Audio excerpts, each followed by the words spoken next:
അവിടെ ഇപ്പൊ അവര് ജഗ്മോഹൻ റെഡ്ഡിയുടെ കൂടെയാണ്. മുസ്ലിം വോട്ട് ഭൂരിപക്ഷം ജഗ്മോഹൻ റെഡ്ഡിയുടെ കൂടെയാണ്. മുസ്ലിമുകൾ DMKയുടെ കൂടെയായിരുന്നു ഒരുപാട് കാലം തമിഴ്നാട്ടിൽ. ബീഹാറിൽ അവർ ലലു പ്രസാദ് യാദവിന്റെ കൂടെയായിരുന്നു. മറ്റിടത്ത് മുലായം സിംഗും മായാവതി മാറി മാറിയാണ്. പിന്നെ ഏത് മുസ്ലിം വോട്ടാണ് അവിടെ ഉള്ളത്? മുസ്ലിമുകൾ മൊത്തത്തിൽ ഇന്ത്യയിൽ ഒരേമാതിരി വർഗീയമായിട്ട് ചിന്തിക്കുന്നു, വർഗീയമായിട്ട് വോട്ട് ചെയ്യുന്നു. അതുകൊണ്ട് മൈനോറിറ്റി പൊളിറ്റിക്സ്, മൈനോറിറ്റീസം, അല്ലെങ്കിൽ politics of appeasement, pseudo secularism, ഈ പദങ്ങൾക്ക് എന്താ അർത്ഥമുള്ളത്? സംഘപരിവാറിന്റെ പദങ്ങളാണ് അതൊക്കെ. സംഘപരിവാർ ഓരോ കാലഘട്ടത്തിലും അടിച്ചിറക്കുന്നതാണ്. നിങ്ങളൊക്കെ സൂഡോ സെക്യുലറിസ്റ്റുകൾ, ഇവിടെ ഇരിക്കുന്ന സ്റ്റേജിൽ ഇരിക്കുന്നവരൊക്കെ സൂഡോ സെക്യുലറിസ്റ്റുകൾ അക്കോർഡിംഗ് ടു ദ സംഘപരിവാർ. സംഘപരിവാറിന്റെ കഥ അനുസരിച്ചിട്ട് നോർത്ത് പോള് മഹാരാഷ്ട്രയിലാണ് ഇരിക്കുന്നത്, പൂനെയിൽ, അല്ലേ? അതാണ് അവരുടെ കഥ. അവരെ അത് ചരിത്രത്തെ ഒടിക്കുക. താജ്മഹൽ ഇരുന്നിടത്ത് ഒരു ക്ഷേത്രമാണ് ഉണ്ടായിരുന്നത്. ഇത്തരത്തിലുള്ള എല്ലാ പക്ഷേ നമ്മൾ കമ്മ്യൂണിസ്റ്റ് പാർട്ടിയെ ഈ ഒരു പശ്ചാത്തലത്തിൽ വിശകലനം ചെയ്യുമ്പോൾ ഞാൻ ഒരുപാട് വിഷയങ്ങളിൽ കമ്മ്യൂണിസ്റ്റ് പാർട്ടിയുടെ സമീപനത്തെ പഠിച്ചിട്ടുണ്ട്. എന്താണ് ഈ വിഷയങ്ങൾ എന്നുള്ളത് നമുക്കെടുക്കാം. ഓരോരോ വിഷയം. കാശ്മീർ വിഷയം ഞാൻ ഓൾറെഡി പറഞ്ഞു കഴിഞ്ഞു. ഇന്ത്യയുടെ വിഭജനം, കമ്മ്യൂണിസ്റ്റ് പാർട്ടിയുടെ സമീപനം എന്താണ്? അതിൽ കമ്മ്യൂണിസ്റ്റ് പാർട്ടിയുടെ ഒരു രേഖയിൽ മുസ്ലിമുകളെ ഒന്നടക്കം ചീത്ത പറഞ്ഞതായിട്ട് ഞാൻ കണ്ടിട്ടില്ല. വളരെ ബാലൻസ്ഡ് ആയിട്ടുള്ള ഒരു വ്യൂ പോയിന്റ് ആണ് ഇന്ത്യയുടെ വിഭജനത്തെ പറ്റി കമ്മ്യൂണിസ്റ്റ് പാർട്ടി എടുത്തിട്ടുള്ളത്. ക്വിറ്റ് ഇന്ത്യയിൽ നിങ്ങൾ എന്ത് ചെയ്യായിരുന്നു? ക്വിറ്റ് ഇന്ത്യയിൽ നമ്മൾ എന്ത് ചെയ്യാനാ? ക്വിറ്റ് ഇന്ത്യയിൽ കോൺഗ്രസിന്റെ ഒരു പാർട്ടി പരിപാടിയാണ്. നമ്മൾ പങ്കെടുക്കേണ്ട ആവശ്യമൊന്നുമില്ല. നമ്മളിതിന് ക്വിറ്റ് ഇന്ത്യയിൽ പങ്കെടുക്കണം, പ്ലീനത്തിൽ പങ്കെടുക്കണം. അവരെല്ലാവരും കൂടെ വന്നിട്ട് ഇവിടെ വേണ്ട ഇങ്ങനത്തെ വിഡ്ഢി ചോദ്യങ്ങളൊക്കെ ചോദിക്കുക. അതോ ഞാൻ പറഞ്ഞു തരുന്നത്, അതിനുശേഷം ഉണ്ടായിട്ടുള്ള വർഗീയ ലഹളകൾ, ഏറ്റവും കുറവ് വർഗീയ ലഹളകൾ ഉണ്ടായിട്ടുള്ള സ്റ്റേറ്റ് ഏതാണ്? ഏറ്റവും സെൻസിറ്റീവ് ആയിട്ടുള്ള സ്റ്റേറ്റ് ആണ് വെസ്റ്റ് ബംഗാൾ. വെസ്റ്റ് ബംഗാളിൽ കമ്മ്യൂണിസ്റ്റ് പാർട്ടി അധികാരത്തിൽ വന്നതിന് ശേഷം വർഗീയ ലഹളകൾ ഉണ്ടായിട്ടുണ്ടോ?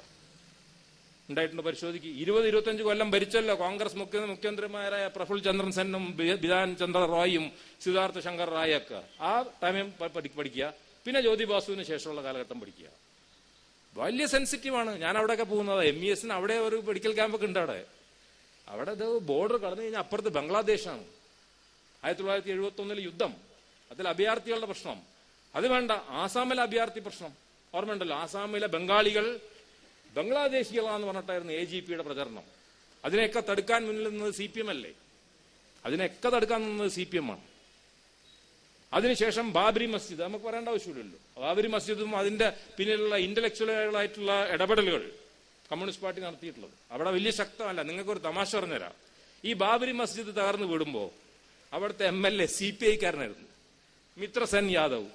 അദ്ദേഹമായിരുന്നു അവിടുത്തെ MLA. ജാതി രാഷ്ട്രീയം വളർന്നപ്പോ മിത്രസെൻ യാദവ് ആദ്യം സമാജ്വാദി പാർട്ടിയിലോട്ടും പിന്നോട് BSPയിലോട്ടും പോയാണ്. CPI MLA ആയിരുന്നു അവിടെ. ഈ അയോധ്യയിൽ അവിടുത്തെ MLA എന്ന് പറയുന്ന ആൾ CPI-കാരനായിരുന്നു. ഈ ബാബരി മസ്ജിദ് തകരുമ്പോൾ അപ്പൊ അല്ല ഞാൻ പറഞ്ഞു വരുന്നത്, അപ്പൊ ഈ ബാബരി മസ്ജിദിന്റെ ഈ ഇഷ്യൂ വന്നപ്പോ ഉണ്ടായി ആഗോള പ്രശ്നങ്ങളിൽ ഇന്ന് സാമ്രാജ്യത്വ വിരുദ്ധ നയമെടുക്കുന്ന പല മുസ്ലിം സംഘടനകളും അവർ മനസ്സിലാക്കേണ്ട ഒരു കാര്യം, ഈ സാമ്രാജ്യത്വ വിരുദ്ധം ഇത് നയിച്ചിരുന്നത് കമ്മ്യൂണിസ്റ്റുകാരാണ്.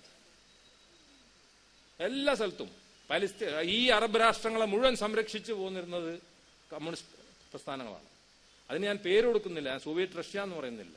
കമ്മ്യൂണിസ്റ്റ് ബ്ലോക്ക് എന്നൊരു വാക്ക് നമുക്ക് ഉപയോഗിക്കാം.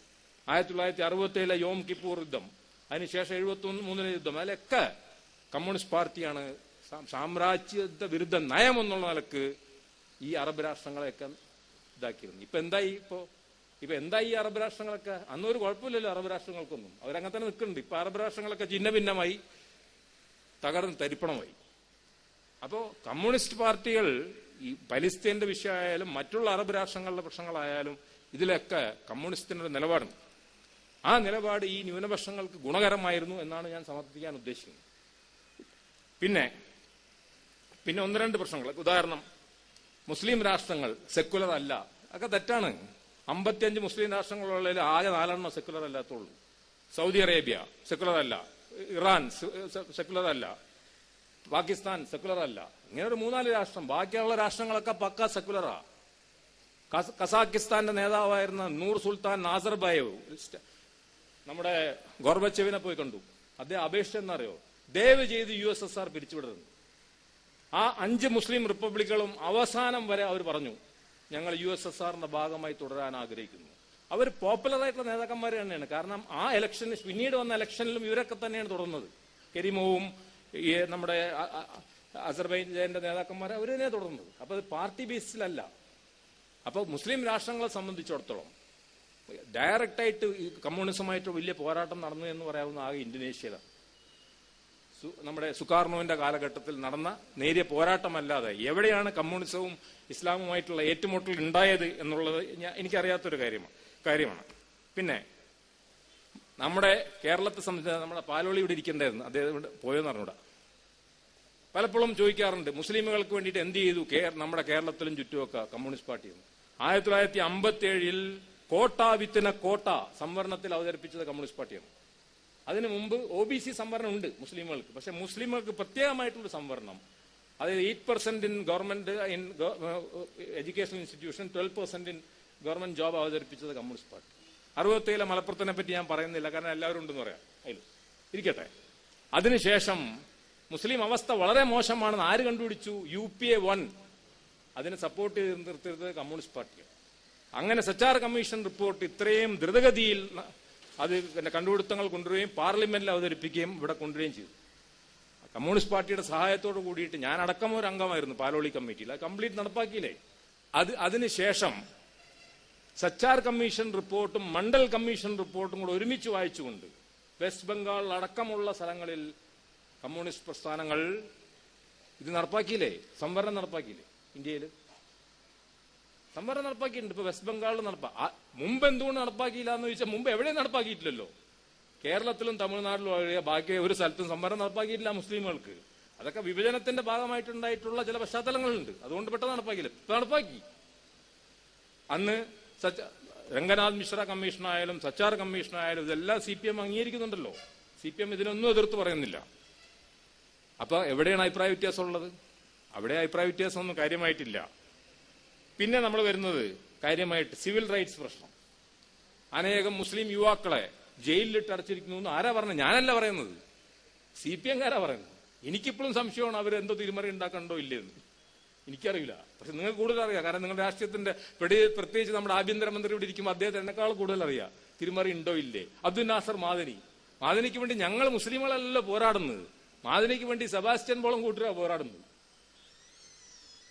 അദ്ദേഹം ഞങ്ങളുടെ അഭിപ്രായത്തിൽ മനസ്സിലല്ലേ ഒരു മുൻ തീവ്ര സ്വഭാവമുള്ള ഒരാളാണ്. തീവ്രവാദി എന്ന് ഞാൻ വിചാരിക്കില്ല, തീവ്ര സംഭാഷണക്കാരനായിട്ടാണ് ഞാൻ കണക്കാക്കിയിട്ടുള്ളത്. സംഭാഷണത്തിൽ ഉണ്ട് എന്ന് മാത്രമേ ഉള്ളൂ. അതിലും കമ്മ്യൂണിസ്റ്റ് പാർട്ടിയാണ് മുന്നോട്ട് നിൽക്കുന്നത്. അപ്പോ ഇത്തരത്തിലുള്ള നമ്മൾ ഒരുപിടി കാര്യങ്ങൾ, അതിൽ എല്ലാ കാര്യങ്ങളും വരുന്നുണ്ട്. ഞാനൊരു വലിയൊരു വിശാല ഒരു പഠനം അങ്ങനെ നടത്തും ഇങ്ങനത്തെ കാര്യങ്ങൾ വരുമ്പോൾ. മാപ്പിള ലഹള, ആരാണ് മാപ്പിള ലഹളയുടെ പേര് മാറ്റി മലബാർ ലഹള എന്ന് പറഞ്ഞത്? കമ്മ്യൂണിസ്റ്റ് ഹിസ്റ്റോറിയൻസ് അല്ലേ? ആരാണ് ആ പേര് നൽകിയത്? ഇത് മാപ്പിള ലഹളയല്ല, ഇത് മലബാർ ലഹളയാണ്, ഇതൊരു കർഷക സമരമാണെന്ന് സമർത്ഥിച്ചത് ആരാ?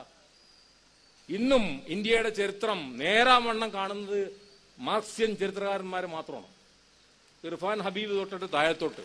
അല്ല മറ്റേ ഇരട്ട മജുംദാരുകളൊക്കെ കാര്യം ഏൽപ്പിക്കായിരുന്നെങ്കിൽ അവരിപ്പോ ഇതെല്ലാം സംഘപരിവാറിന്റെ രീതിയിൽ എഴുതി തന്നേനെ.